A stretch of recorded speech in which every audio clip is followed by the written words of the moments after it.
Hello everyone, আসসালামু আলাইকুম। কেমন আছেন আপনারা সবাই? টোনাটুনির খুব শখ হলো চা খাওয়ার, কিন্তু সেটা মধ্যরাতে। এখন বাজে রাত্রের 12:30।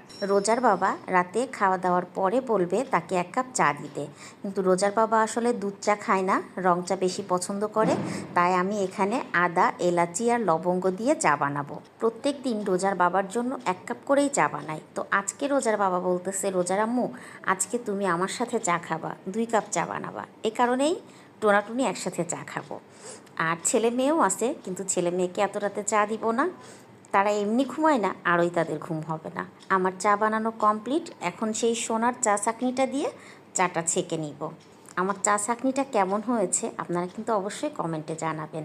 আর আমার খুব পছন্দের মাটির চায়ের কাপ।